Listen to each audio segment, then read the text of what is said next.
No wonder testing, testing. Okay, I'm pretty sure y'all can hear us now.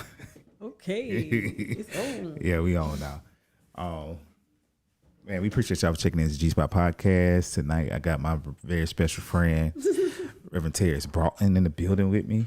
Oh, peace and love. And I'm so happy to be here, Jen. Thank This you. is such a wonderful platform, and I'm so excited about what you're doing here in the Thank city you. and all over the coast. Thank you. Yeah. We trying to grow this thing going out, man. I heard that y'all had a good week. How about you? How was your week? Oh, man. I work at a wonderful, wonderful place called Baptist Hospital. Right. But being the only Black person in my unit, there is a lot of learning and there's a lot of growth. And we actually communicate from the standpoint of acknowledging it. Yeah. I just have such respect for them. I have such respect for the people in that unit. You know, those are the chaplains. Like it's doing this residency has been amazing. Yo, man. I know everything y'all kind of going through a big shift right now too. Yeah. So, I know that kind of get a little hectic too working in a Yeah. new space. Going to the new hospital. Yeah. Leaving the old hospital. I remember I was walking through one of the last days, going through the halls, and my spirit was taking me to actually the 50s and the 60s of all of those Black nurses and helpers and workers and people who gave their life and did their whole career. And even patients whose lives were lost, and my heart started thinking about all the just us. Yeah. And I just started walking through and just praising God and just kind of anointing the space and all of the spiritual things that took place, all the deaths and Yeah. all of the life and just all of that was given to that space. I was just uplifting it and telling it thank you. Yeah. Tonight, man, we got a really interesting conversation. We're gonna tap on the relationships for a little bit. First thing first, though, I want to send my condolences out to Mrs. Georgia Blackman's family. She was, if you are familiar with, especially any of the history in our the Pensacola area, man. She was a community activist, man. She did a lot of good things, and it's crazy. I remember my mom having her reception at the Ella B. Jordan House. Oh man, Yeah. listen, I remember Georgia Blackman and putting her everything into that in that house, in the Ella B. Jordan house. Wow. Yeah, man. So, condolences to her. To her family. I think tomorrow's her funeral. I Oh believe. wow. Yeah. Okay. So, I do want to pay respect to her. And She is a legend, a Yeah. legendary woman in this area. She really nurtured all of the little black children, intellectuals. My first books were the ones that she directed me to reading. She spoke life based on your lineage and your your historical family genealogy. She spoke life to you based on what she knew about your family, your bloodline. And so she is she's a pillar. Yeah. and will sorely be missed. yes, she will. She's gonna rest in power though, because she did what she was supposed to do. Yes, and I always want to pay homage to all of the, ancestry NAGs who helped design, especially African Americans, indigenous people who helped construct Pensacola, our Right. hometown. So we definitely have to give her that respect, and all of them respect when it's due. Tonight, Like Willie Jr. like Willie Jr. like Willie Jr., man. We'll be getting on that one of these days too. For real.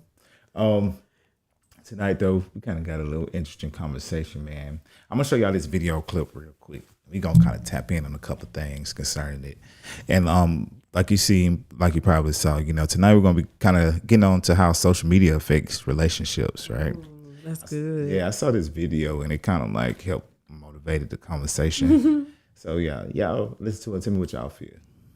When I tell you social media is amplifying the divide between black men and black women, pages like Justin LA Boy, pages like Spiritual World, who take the most toxic messages from Twitter and all other platforms, put them in one space that are purposely perpetuating narratives that we really aren't interacting with in the real world. You go on a date, you're not having these conversations, but you go on social media and these conversations are constantly repeated, and none of it is solution focused. It's all what they do, what's not being done, and it's not productive. It's not pushing us forward, and what's happening is we are internalizing a lot of trauma that does not belong to us. Say it again. So we are internalizing a lot of relationship trauma that does not belong to us. So let's say for me personally, right, I've never been cheated on. But let's say I go and I follow a bunch of women who talk about the fact that, I've been cheated on, all these niggas cheat, they steady cheating.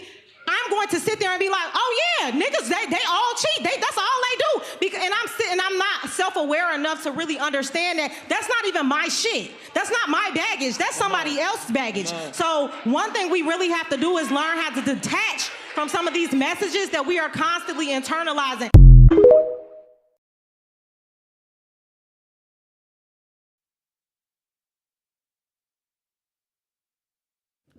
Like I said, man, I don't know if y'all were able to hear that video. I was really hoping that Queen was going to be able to hear it, so we could tap into it. Maybe I should have put this on. You still could have heard it, even without him. Yeah. But yeah, we're gonna tap into relationships, man, and how social media helps divide relationships now. Yeah, I think people sometimes, due to social media, they have unrealistic expectations sometimes. Not based off, they base a lot of their expectations, I think, off of like I said, not realistic things based off of the economy and how a lot of things are set up. Right. I heard a woman on my job said that she feels like social media is why people cheat. Oh my social media. Yeah. Now, definitely, we recognize that ultimately, what we have done is we've began to operate with each other based on stereotypes. We have become the stereotypical tropes that are promoted in media. And when social media became this robust animal of reality, then people then operate through their avatar or what they present themselves to be in the virtual reality. And so absolutely it gives way for us to reduce who we are as spirit beings and souls and energy beings. Right. And so the more we operate based on our need instead of our overflow, we're always going to wind up in a disadvantage. So yeah, when you choose your relationships based on what you're in need of, based on what someone can do for you, or what what appears that you can't do for yourself, it's always going to start off as an imbalance. Yeah. Yeah. I agree with you 100% on that. I feel like a lot of times when we pay attention to social media so much, we forget about our own personal mission. So true. You know what I'm saying? Because we want to adopt everybody else's this, everybody else's that, or my relationship should be like this, or my household should be held like that, and this was right and this was wrong. But I think a lot of times people fail to realize in social media is that a lot of these people are from different areas, where the traditions, the customs are a little different. Right. So you can't really say who's right or wrong, just what works for you, But I definitely believe that there has been a large division between, and specifically between, the Black community when it comes to social media. What do you mean, like by idolizing particular values or idolizing materials instead of values? Yes. Yeah, and I think even when I was watching something, I was listening to an older guy, and even most of us, we can go back and we can look at old videos, music videos from the early 2000s, 90s, or whatever, and just imagine how the video models look then compared to how the video models in the look now. 90s? Yeah, in the early 2000s. How did they look in the 90s? Well, you had more natural women. You didn't really have the real big butts. Okay. The weaves. Most times you would see somebody, they probably got some knot twisting the hump or something. Okay, I'm gonna push back on that Go just ahead. a little bit. Okay. Yes, and I know what you're talking about. Like you're saying in the 80s and the 90s and the early 2000s where we were Black and proud. Yeah. And there was R&B, and women were they were Black. Yeah, and they were in tune and, with themselves, and in tune with who they were, and who they created themselves to be, were authentically more Black. Right. Okay, and also I've seen that in the popularized music, like the Michael Jackson and the big, the Luther Vandross and let's see, let's go to 2000s. Who was in the 2000s? Who was in the 2000s? We had like what? This crossover music. Nelly and yeah, right. Yeah. So in order to be in those videos, you had to be the lead girl had to be light skinned and to have this Latino look.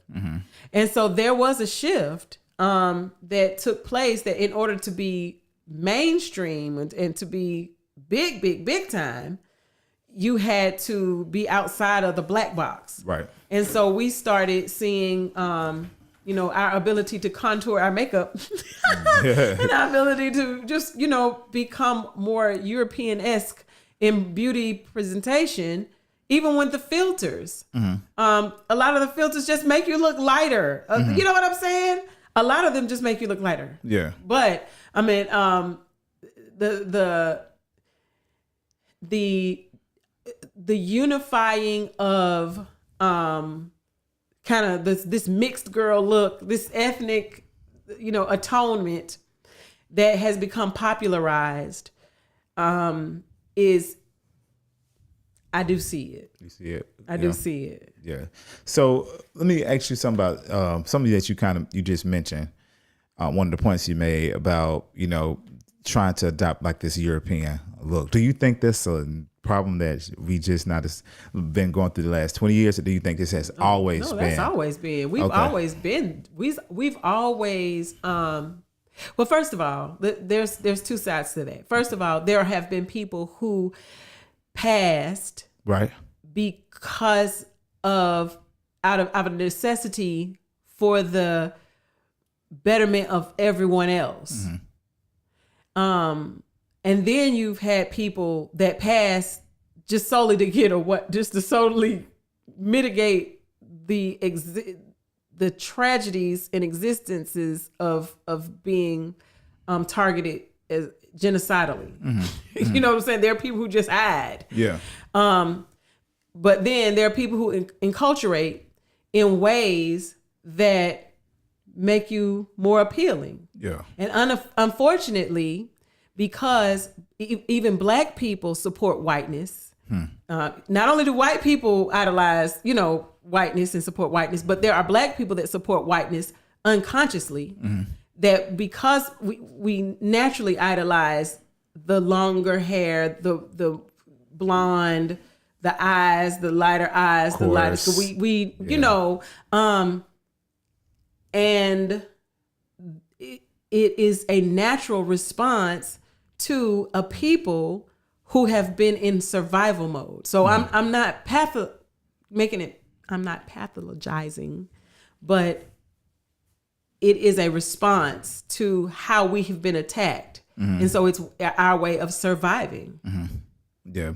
So there's no value system put on it. Yeah. Yeah. No, I get you 100%. But there's also an explosion of Blackness. See, that's Yeah. the thing. The antithesis has been, now that we're in this new age, this, I call it the age of Aquarius, the age of the understanding and a greater awakening. People are getting a spiritual awakening.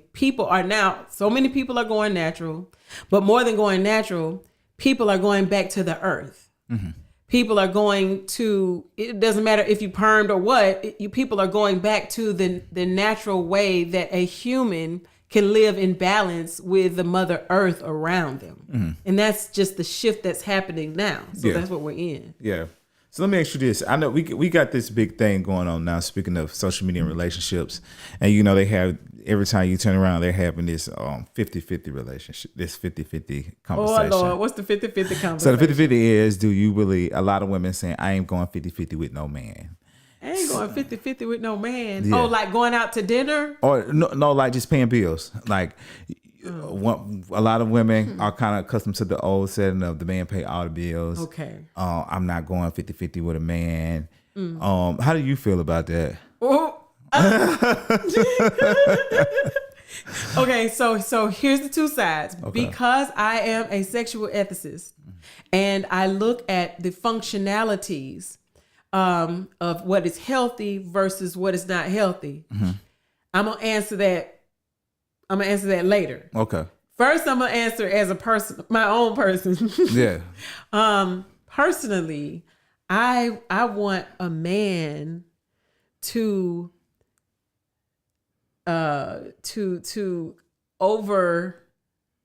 overstand me. I want a man to be superior to me.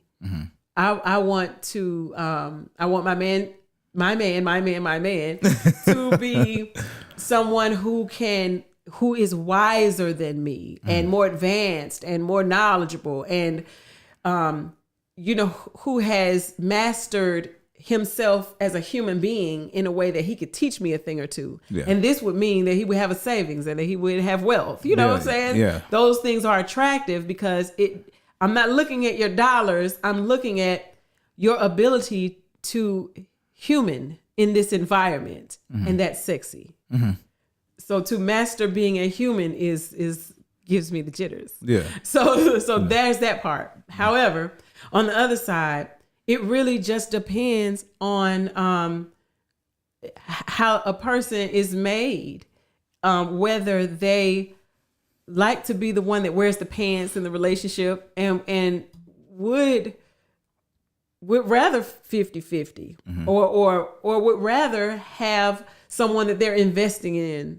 There are women like that and there are men like that on both ways. So I understand that I don't want a 50-50 women because they are from a breed that has succumbed to, hopefully, not just the side of being passive and being receivers and being feminine in nature, that we're receivers, but also that the taking that responsibility off of me gives me the ability to operate in my deeper knowing as a female, my deeper spiritual empowerment, what I am choosing to do. So it's always a yin and a yang, whether you are wanting to be a 50-50 person or whether you're not wanting to be a 50-50 person. Yeah. Now, I guess when you put it like that, it does give you a different point of view from it. I get it 100%, because a lot of times when I see the debates going back and forth about the situation on social media, you hear some people say, well, you don't even have XYZ. Why are you looking for XYZ? Or you're not even worthy of XYZ. So why are you looking for, Yeah. So you have a lot of going back and forth right now with that. I can understand that. Yeah. And I feel like people shouldn't be like, if you feel like that's what you're worthy of, I feel like people shouldn't be offended. But just because you're looking for that doesn't mean you have to down people who don't have it either. That's it. You get what I'm saying? That's it. But it's okay to feel like this is what I want, and I'm not selling until I get that. That is as we all should. Exactly. You know what I'm saying? Like as we all should. And I feel like the same thing for a man. Like you should also take certain things into consideration when dating someone. Because you never know when shit get a little rocky, who gonna be solid. Exactly. So. I get you. I'm with you, and I want to add to that. You got to match my energy. You're not going to attract a person. This is just the true to life word. You're not going to attract a person that does not match your vibrational frequency.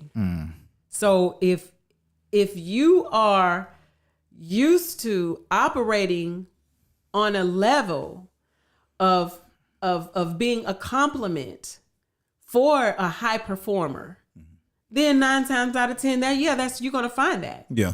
Cause you operate on that level. But now you just can't be around here, walking around here on the back of your feet, sitting on the back of your shoes. Oh Lord. You know what I'm saying? Yeah. With low energy, low vibration, eating low energy vibration food. Yeah. Talking about, I want me somebody that's this and that. Yeah. When you're not that at all. Yeah. And I'm not saying it to be funny. No, I'm saying no. you're going to draw your vibrational energy pattern. No, I get you 100%. And like I said, I think that's what some of the people were making, a point that they were trying to make in it too. And I know, I think that's with anything, like in the stuff we pray for, sometimes God doesn't put in our path because we're just not really ready for that. And sometimes we'll think we're ready, then when we get it, we don't even know what to do with it. You hear me? Yeah. I've been there. I've been there. You know what I'm saying? Yeah. Like you would manifest, bruh. I manifest, bruh. You can manifest something and watch it go right out your hands because you don't know how to keep it. Yeah. It's happened to me over and over again. Yeah. And so that's why I greatly respect the process of when people say what they do. Because here's the thing. When people, 9 times out of 10, when you're a person that says, oh no, I don't want this, I'm only going to accept that, you're somebody who puts forth the effort and the energy to be of value to someone who's willing to do those things. That's a good point too. Yeah, I'm not trying to be funny, but no. if it's somebody that needs eye candy, if it's somebody that values having eye candy, they're willing to pay for it. You got to be eye candy. You got to be in the gym or doing whatever you got to do to keep up your value in their eyes. Yeah. Or if they need somebody who's always on top of helping organize. They need somebody who can, is good with money, good with social media. Whatever it is that person needs, you better be keen and ready, willing, able to do it. Yeah. Because everyone, you got to match my energy. Yeah. Yeah. No, I'm with you 100% on that. And I think sometimes people even overlook that when they know this is not really a good match, but certain qualities that I do like that you have, then all of a sudden when things go wrong, you say, I see you had the potential. You know what I'm saying? Like potential are going to get you so far, you know, especially if the person does not see it for themselves. You know what I'm saying? So you have to be very mindful of that. Like I said, if y'all just checking in, man, we talking about how social media is dividing black men and women. It is. It is. Social media is dividing black men and women, and has been. If we look at it, going before the internet and just take it to TV and radio, and how industry. See, here's the thing: how people who are not us that benefit from being the avenues of our communication make sure that we only deal with each other in these socially promoted stereotypical tropes. So, every woman that works hard, they'll say, well, she's cold-hearted. Or, you know what I'm saying? Or every woman that is nurturing and kind is a pushover. You know what I'm saying? Or whatever these stereotypes that they push. They're the ones that are benefiting from them, not us. Yeah. No. Yeah.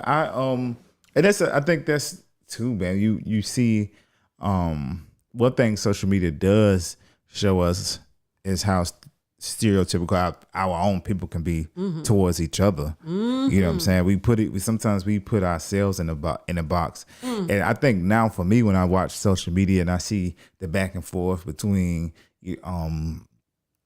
Black people, African American people, I see that sometimes you don't even have to. I don't even pay attention to other people no more, because it's like, okay, we got so much fighting in our own house. It's like, okay, such and such made a racist slur. Okay, so what? Like, we got this going on up over here. You know what I'm saying? Let them talk. Right. We got our own shit we need to straighten up first, you know? And a lot of people just don't. I think so people now, everybody is just so complacent, especially spiritually. Oh my God. You know, but we are in an area too. We're in a revolutionary period where people are, awakening, they're asking questions now. Certain things, especially living in the South, we couldn't do growing up when it came to our faith. Yeah. We couldn't really ask many questions, right, because you feared, God will be mad. You don't question God. That's one thing we've all heard. And I'm pretty sure this is not just a Southern thing, but you don't question God. So for a lot of us now, we get into a space where, it's confusing for a lot of people. We see a lot of ranting back and forth between religious groups. Wow. In our communities. I don't know if y'all seen recently with the photo with Iyanla Vanzant. What happened? Well, she was laying hands on a woman praying, and everybody was like, "Oh, she's a witch," and because Iyanla, if I'm not mistaken, is a Shango priestess. Right. And it was she's a witch. Y'all letting her put demons on. Yeah, it was a big thing with the preachers. Okay, that's crazy. Yeah, when people don't know something, they're afraid of it. Yeah, that's sad. Yeah, that would be a commentary, but we do know where that comes from, a place of ignorance. Yeah. Sometimes the voice of ignorance is louder than the one of reason. Yeah, and it's funny how powerful ignorance is. My God, you better talk, sir. Like, that is like an energy in itself that's really like, if you don't know nothing, yeah, and it'll have you going to bat about something, and you be so what they say, loud and wrong. Yes. It's crazy when you think about it, man. But I've seen so many people that I'm close with, and I see some of the stuff that they see on social media sometimes. And even when I repost information, I'm not saying my information is 100% correct. But if I can spark something in you, you may go do the research yourself. There we go. Right? I'm doing something. So I even with people that's wrong, I appreciate the fact that they took the initiative to go check out what's going on for themselves, and they just didn't. Well, my mama said this, and my grandmama taught me that, and my grandma, but they weren't always right. I know that's right. And we gotta admit that and that's another thing too. We kind of holding on. I think that's why another thing, there's pros and cons to social media when it comes between us. Okay, I think it lets us know much more about ourselves and gives us information on how to find out more about yourself. Oh, now when you start talking about the ways that it can uplift us and build us, I have benefited from social media tremendously. When I've learned about just being able to quickly reference things that you don't even know anything about, that because they're connected to something else that you know a little bit about, now you find more about it. You know what I mean? It has just been amazing. And the way that we have been able to make use of hearing all of these different stories from all of these different places, but also, I'm into metaphysics. Yeah. And so I'm looking at chakra energy and how, there are people who vibrate on a particular level. Yes. And all of them, they're kind of learning from each other and going toward each other and leaning toward each other and building community. Yeah. And then those people who are being influenced by mass media and the messages that are destruction, lead to destruction, they're getting caught in kind of a quicksand of dense, polluted, contaminated misinformation. I mean, I do it. I see it. I see the two that is shifting. You have a group of people, like you said, that are living in a greater awakening, wanting to eat better, wanting to do better, wanting to speak more positive, wanting to shift the vibrations, wanting to create a reality around them. And then you have people who are responding to the negative messages. People who are, listen, have you listened to the radio and heard the level of, if it's not somebody glorifying being drunk or high or greatly inebriated, it's somebody glorifying how they are sexualizing somebody's body and demeaning them to the point of being an object. So we are presenting a violent culture. It is funny that you said that, the way that you just put that, as far as like kind of comparing them to being an object. I never thought about, of course I think about this. If I don't think you've probably ever been around me and I've listened to rap, but it's very important to point it out, because that's exactly what it sounds like. Like you basically have no value but to do X, Y, Z for me, and that's it. And then we continue to repeat these things, and we repeat it in front of the kids, and it's locking into their subconscious minds. Yeah. No, seriously, the subconscious mind is a beast. Oh yeah. And if 90% of the information that we are driven by, think about this: we breathe, but we don't consciously breathe. Our subconscious mind controls our breathing. Right. You know what I'm saying? We blink, but we don't consciously blink. Right. Our subconscious mind controls our blinking. Right. Everything to swallowing, to know what I'm saying, heartbeat and all that. Yeah. So if all of these things are happening without our consent and without our voluntary execution, then what level of unspoken and untapped energies and messages are we living out in our day-to-day routine? You know what I'm saying? In 90% of our thoughts. If 90% of our thoughts are not even recognized by us, and we hear demeaning, cruel, negative, nasty, dirty, horrifying, horrible, vicious, murderous, bloody, gory, cheating images, then what is our mind telling us about ourselves and our value as humans? Right. No. Yeah, and that's I look at my nephew and my nephews, we have conversations, and I hear them say certain things sometimes. And he plays sports, and I saw my nephew saw a picture of somebody we know, that's in prison. And he had money on his arm. So my nephew was like, "Oh, that mean he got money. That mean he got money when you got money on your arm like that. He's like, dude, Oh, he got a Corvette. I'm like, no. He's like, he got a Maserati. I'm like, no.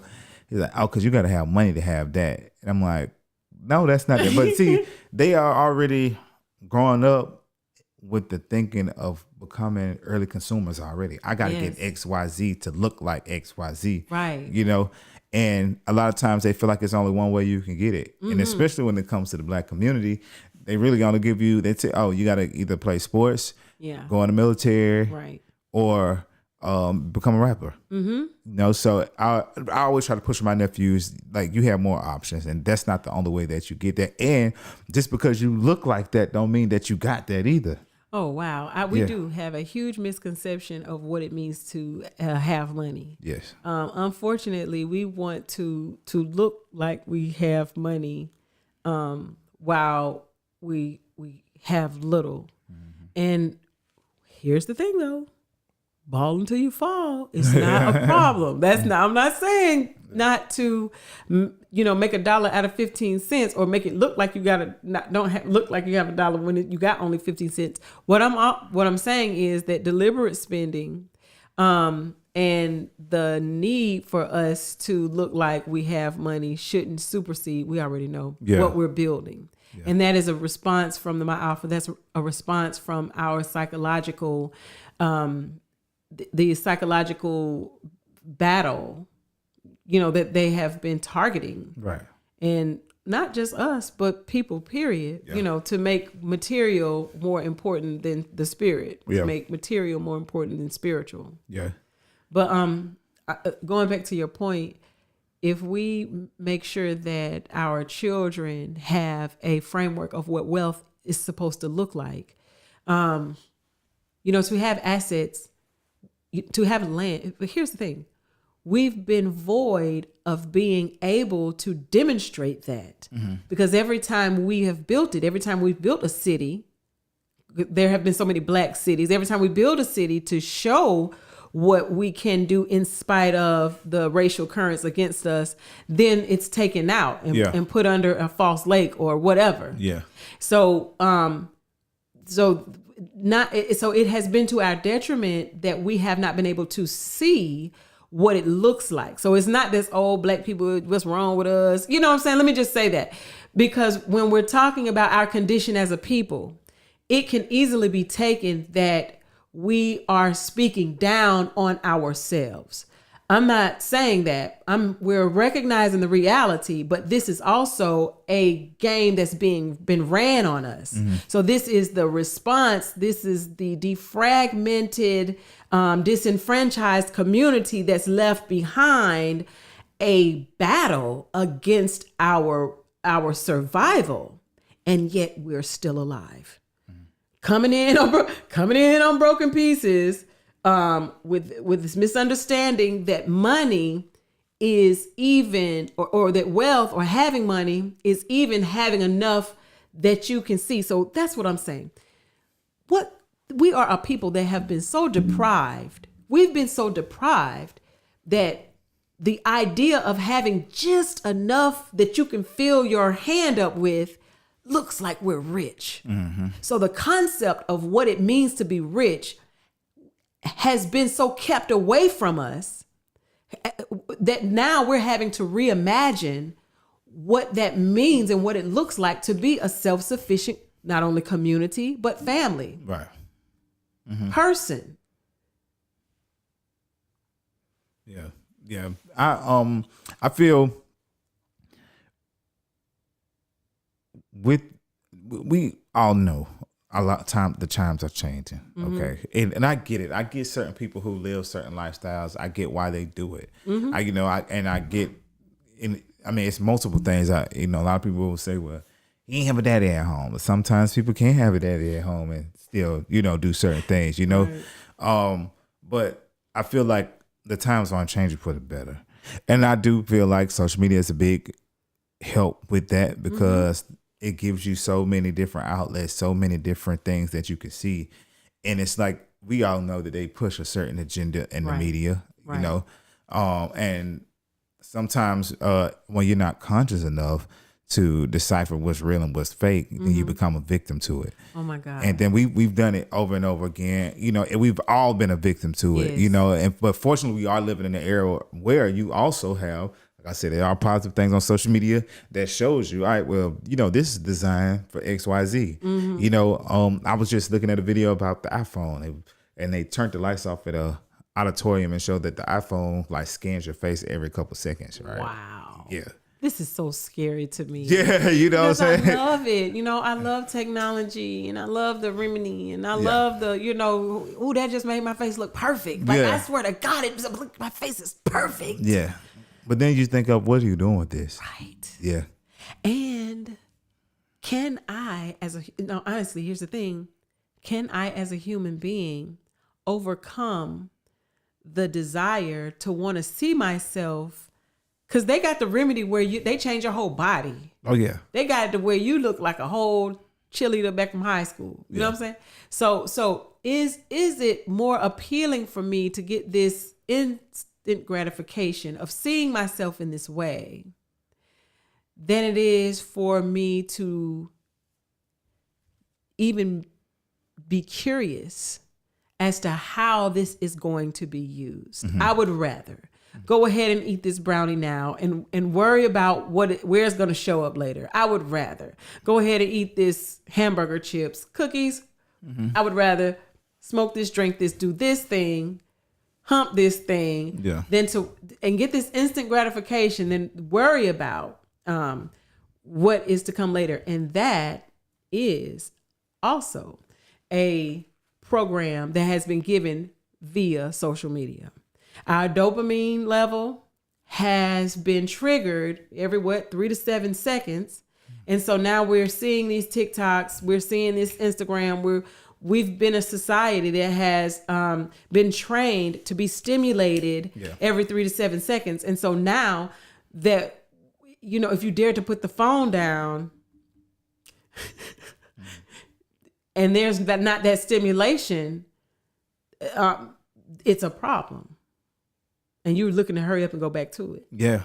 And it's, I was talking to a chiropractor and she told me within the next 10 years, there are going to be so many people come to the chiropractor just from having neck issues from looking at their phone all the time. God, yeah. yes. This is already a study that's been going on. That's crazy. And the phone, and I'm pretty sure we all can say, especially when you're kind of running a business, your phone is very addictive. Right. And sometimes you have to, I put my phone on silent at night and I sit it on across the room on the charger, so I won't even be going back and forth in it.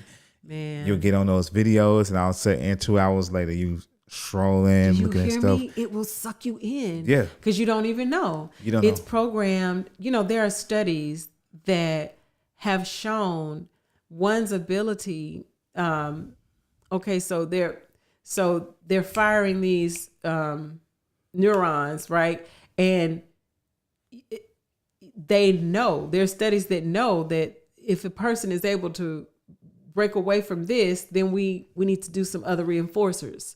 So that's why whenever you look at your phone, especially the iPhone, I don't know if the other phone has it, you'll look at the phone and sometimes it'll just out the blue, it'll tell you your screen time was down yesterday. Your screen time was down for last Yeah, week. the Apple Watch does it too. You know, so it is even attempting to modify your behavior when you are not on the phone. That is your screen time was down. You know, as if somehow you are no longer productive. Yeah. You are, you are no longer using this Apple phone or Apple whatever in its full capacity. You're not giving your time to this thing enough. And so, yeah, it's a program, my brother. Definitely that. Yeah. So let me ask you this.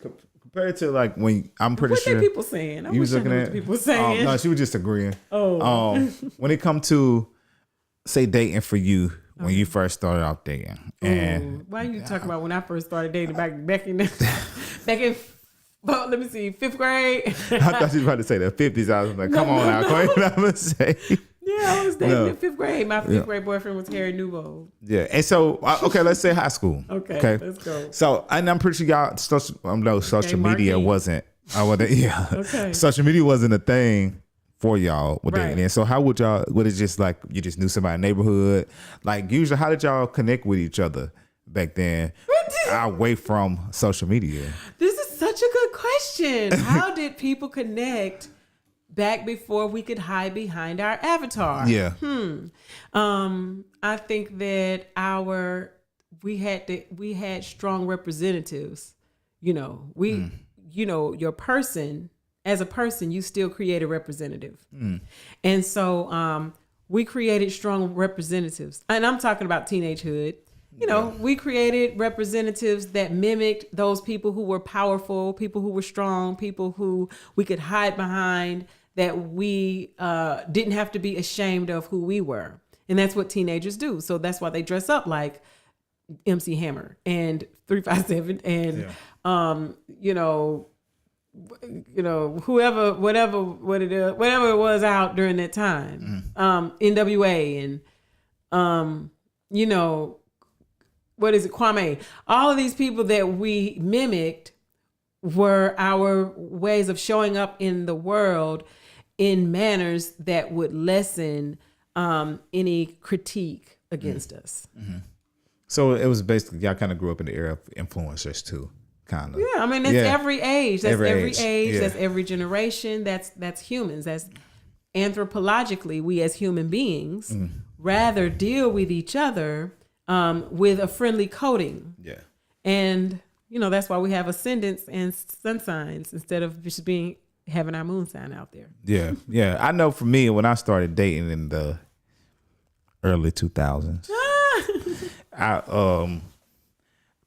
it was social media kind of. Well, if it wasn't from school, y'all know each other from school. Either you had to go to the football games, and you probably see, But then I came up in the era is when MySpace started really like doing you this came thing. up during MySpace, Right? So so you had your top 5. I had a top 10. Oh, right? Yeah, I had a top 10.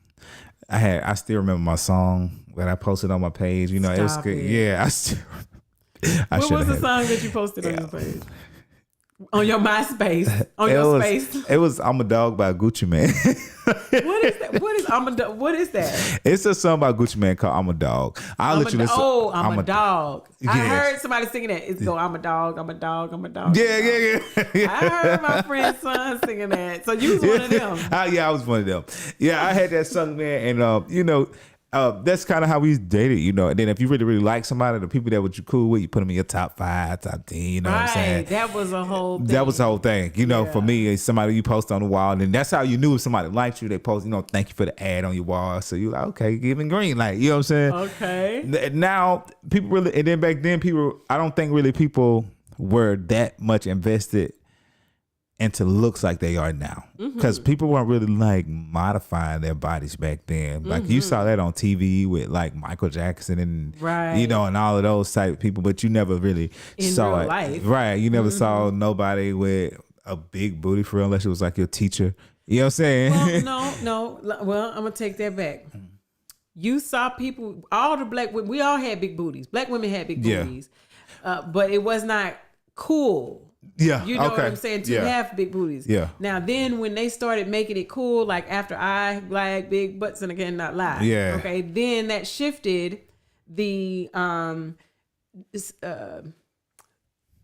acceptance of having a big bottom. Yeah. And then it went from that to, with white girls, that if you got a big butt, now you're a white girl, that means you're really something. So you have to, let me say Jennifer Lopez, and she's not white, but I'm just saying if you have a big butt, now it's like a big, Kim Kardashian, you know what I'm saying? So now that the beauty standard has shifted, then that is when you saw people that have access to that type of cosmetic surgery really take advantage of it. Yeah. And really want to look, have that vixen type of figure. So then when a particular bracket said, oh yeah, we got to have this, then that created a standard. And so when it created a standard, one thing, I'm not going to say black women, but one thing certain group of women are not going to do is be outdone. Right. So, well, this the standard? This what our men are looking at? Hold up. this is what our men are looking at. That's what I need to look like. Yeah. And I think even when they did do it, I think a lot of times, like, because me personally, I think when they did it, a lot of times you would hear about Latino women who were shaped like that. Right. You didn't. It really black when we knew they had it, but it was the Latino women that were popular with the big butts. Right. You know, Because they didn't. Because they didn't. It was a 50-50 whether they gonna have it or not. You know. Yeah, right. So it's yeah. like, but for them to have it and to have European features meant they were more sought after. Yeah. And so then now I don't have to date a black woman who's less sought after. I can date a Latin. So they did get more media and more attention. That's true. They did. Yeah, yeah. That's one thing I you know, like I said, I noticed when it comes to the change and just the dynamics of beauty for all of us. You know, we look at different things, and then so one thing I did see, a woman was talking about getting her body done, and I had a classmate of mine who was on my show before. She was very open about some of the work that she had done. And she said, you know, some people come at me and be like, why did you get this done? Why you get that done? And she was like, it made me feel good. She was like, what's the difference between a man going to get a haircut every week? And I was like, well, you know, that makes a lot of sense. It does give you a different perspective on it because for each of us, it's an enhancement, you know? So then one of my friend who was on the show responded with, well, women get their bodies done more so for women than they do men. And I was like, what you mean by that? And he said that because most women are going by what her homegirl is saying looks good, not by the man, because a lot of men don't even care about that for real. So I feel like, do you feel like that? Do you feel like sometimes when women do feel like they have to go modify their bodies, it's more so because they're not even thinking about what the man is going to think. They're idolizing the woman themselves. Mm-hmm.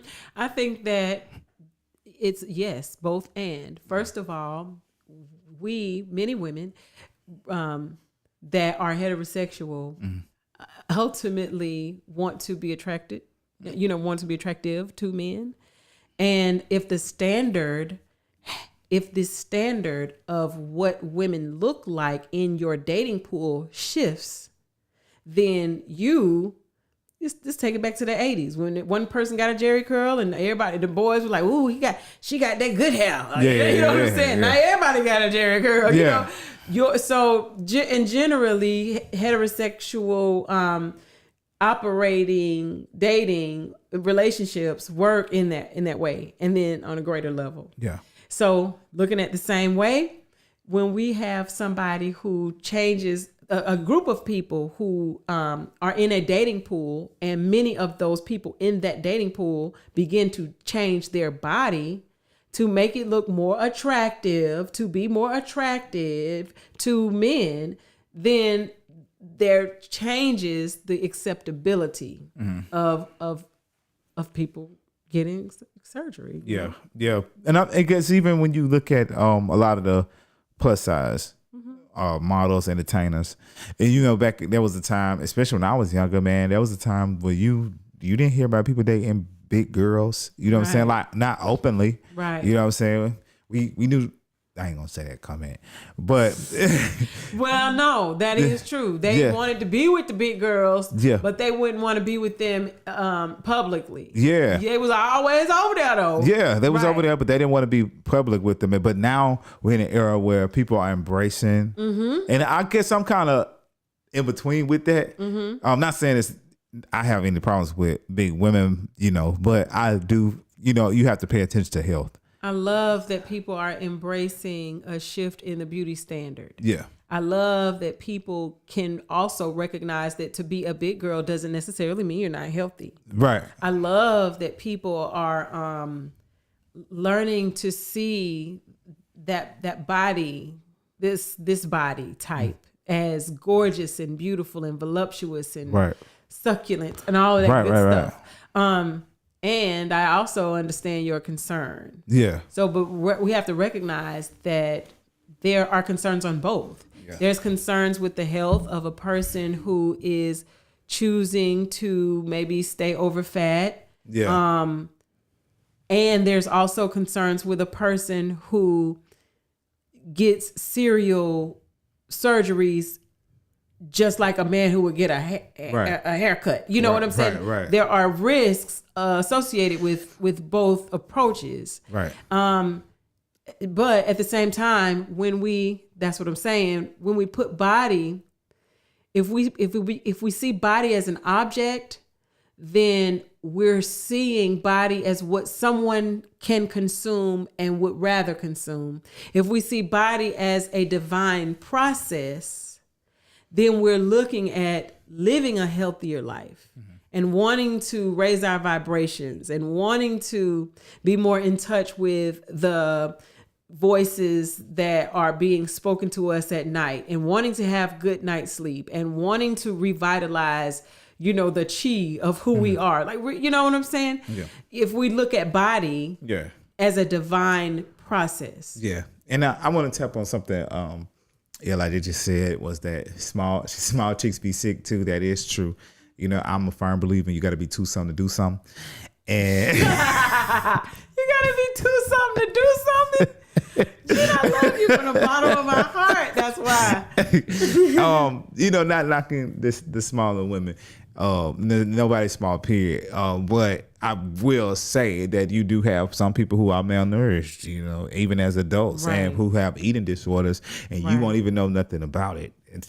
Right. So I agree with you 100%. Yeah, I know that's right. Let's add that in there too. Yeah, let's add that in too. That a lot of us can be sick and fine. Yeah. You know what I'm saying? Yeah. It's a lot of fine sick folks. Yeah. And we can talk about both parts. That you can be sexy and sick with a fine body and messed up emotions and sexually transmitted demons. You could be that, and you can also be, sexy with a fine body, and your body be ill, your body be diseased, right. And not just diseased, but also just unhealthy. So yeah, that's so true. Yeah. That is so true. Yeah, it doesn't really matter the size, But like I say, social But see, media. for me, my family, the things that have taken us out was my grandmother. She had heart disease, and then my other grandmother, she had cancer, and so these are things that happen with people, that just happen, you know what I mean? And you're always trying to be more healthy so that you can kind of offset, and so people could be very healthy and get that, you know what I'm saying? So you're just always trying to be more healthy, trying to be conscious of, okay, I want to do this thing the right way. Right. Which is important now. I mean, every time you turn around, you see they putting something in the food. I know y'all seen on the media how they, America approved the home lab grown meat. The lab grown meat. Yeah. I definitely help. Well, I feel like they was doing that already with MREs, but I hate those things when I was in the military. But we definitely social media does keep us hip on a lot of things. It does, especially that TikTok. Man, TikTok and shout Instagram. out to TikTok church. I'm trying to live. My friend of mine, she called it the hood news. I'm still trying to learn TikTok. Well, I've honestly kind of given up on trying to be a social media, star. My real goal is to get as much information as possible. I don't know how I did when I think at some rate I shifted from I got to grow my followers to I just want to get this information so that I can live a better life and have a more authentic connection with the people that are in front of me. Right. It really has shifted for me. And there was a girl who called me, one of the sisters, one of the ministers from up north called and was like, seems like you've given up. No, I'm just not into it. You know what I'm saying? I'm really wanting to put more into who I am as a spirit being and the effect that I'm having on the 14-year-old me and the 66-year-old me and my mom and my dad and my sisters and brothers and the people around me. Like, what energy am I sending out to them in real life, in real time, right now? Not, let me formulate a public image so that I can gain, cultural capital and utilize it in some way. Like, I'm just kind of over that. Yeah. Yeah, I can get it. I feel like I know for me, I'm not really big on making content, which I know I have to really push myself to do it. But I do know for some people that there is a thing to where they just that's not what they're in it for. And I think a lot of things now have been coming commercialized. I mean, even when you look at which I think we had this conversation, and I had a conversation with a woman on Facebook about it. She was like, "Well, sometimes y'all listen to gospel music and it make you want to cut a rug or do X, Y, Z. And why does it make Z? I guess really get down." And I'm just like, "Well, really, it's not gospel music anymore. It's inspirational music. You know what? I mean, and because it's a difference between gospel.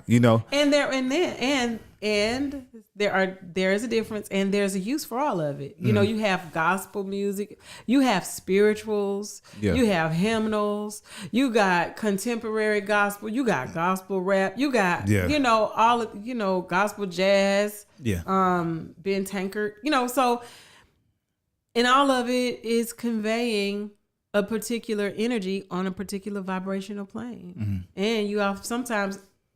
It's some of this stuff that's just not useful. Yeah. You know what I mean? To your mindset. Like, some of it is just not, it doesn't take you to where you need to go. Yeah. But also Lamentations. That is one of the least preached books in the Bible. We as a people have to lament. And we as a people have to be able to have space to speak freely about our disappointments, not only in our surroundings, but our people and ourselves. We should be able to do that. And of God. Right. And that is what we do and what we picked up that we had the ability to do in hip hop, which was taken and commercialized and given steroids.